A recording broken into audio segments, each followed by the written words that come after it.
And Sue McGregor are still with us, and we have also been joined at the piano by Jamie Cullum. I'll be talking to the three on the sofa in just a moment, but first, of course, we were all shocked when Andrew suffered his stroke back in January, and as you know, he's made a brilliant recovery, which is fantastic. Returned to this chair at the end of the summer. While he was away, the show had to go on with a number of guest presenters stepping in, and as it's nearly Christmas, we thought we would look back over some of our more memorable moments on this show from 2013.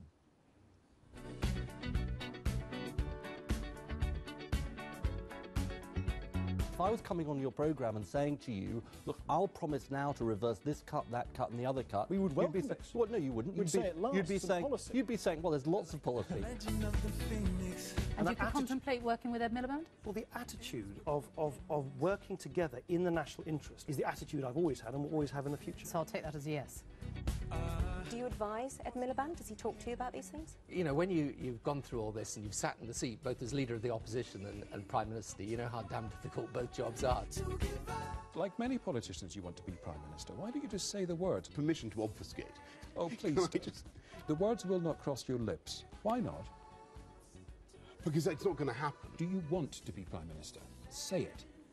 Well, what I want is for David Cameron to win this election. Of course. I also, hang on, you make of your inability to give a straight answer to a straight question. I think people would rightly conclude that I don't want to talk about this subject. Yes, I will stand for a seat in 2015. Oh, have you decided which one? No, I've been rather busy for the last few weeks doing other things, but I will think about it. All right, well, thank you for that information.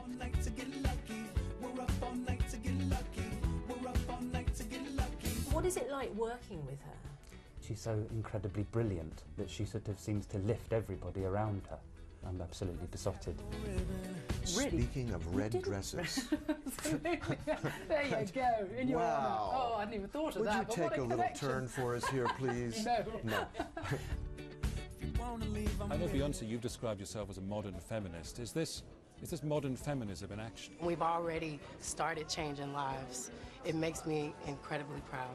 There was a bit of kind of Potter hysteria, and I looked at you, I felt sorry for you in that moment. I thought, you don't really want that now, do you? You know, it's fine. It's not about, you know, the hysteria is fine. That's always welcome. He said things like, you have to keep your feet on the ground. And he'd say, stop the noise. Turn the TV over, I want to watch the cricket. These are the things my dad said to me throughout my life. 4 things. So, we're up all night to get lucky. We're up all night to get lucky. We're up all night to get lucky. I don't trust the government. I don't am looking at my emails. Some of them are very smutty. I mean, well, I mean... I'm not sure whether we've had a cat on the sofa before. Bob, on this programme. Give me a high five. Thank you very much. I do running in the park, but I haven't taken on 26 miles. I haven't taken on a marathon yet. Or is that too far? I think I'll probably stick with just sponsoring you, letting you run the marathons for me. You are, you know, a man who likes to strum a little. Yeah, I'm not going to strum now. Take it away. Thanks, man. Thank you. We'll do our best.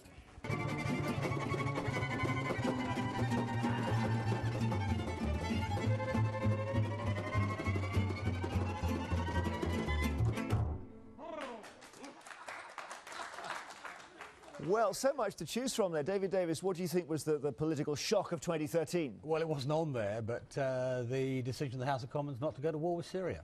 Single biggest political turnaround, I think. Yeah, good point. Covered a lot on the programme. Sue, what do you think of Boris there, Sue? Is he going to be as high profile this coming year? Oh, of course he is. And I must be careful what I say, because his dad, Stanley, is a neighbour, and I often see him in the street. But the bigger shock for me was seeing Ed Balls almost playing an instrument, but the even bigger shock last week was seeing Ed Balls in the King's Place concert hall playing some Schumann. Did you know that he's quite a good, I won't say very good, pianist. It's early days. It came up in the Commons, Duke. I mean, talking of Ed Balls, I had a remarkable experience this week where I actually went through the division lobby with Ed Balls dressed as Santa Claus. That is not a sight you see in the division lobby. Probably a point of order if anybody's seen it.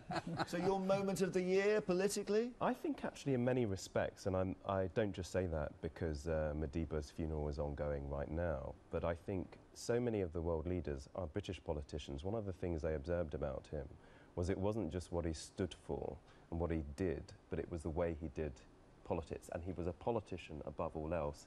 And it's interesting you're talking about Boris, because we love all these personalities, don't we? We love the whole Westminster soap opera, but actually it's not really about that. And I think if you look at Madiba, it shows how trivial sometimes our politics has become, don't you think? Well, I rather agree. I mean, I read a fascinating biography which said he was incredibly concerned about his appearance. You know? But this wasn't just vanity. I mean, it was even when he thought he was going to be sentenced to death. He was concerned about how he would look, how it would affect his followers. A politician to his roots. Well, I think his greatest achievement was bringing the Afrikaner nation on board. Absolutely fantastic. I could talk to you for hours about that, but we haven't got time. Thank you very much. Now, we are almost out of time. Thanks to all my guests. Next Sunday, Andrew will be back on BBC One at 9.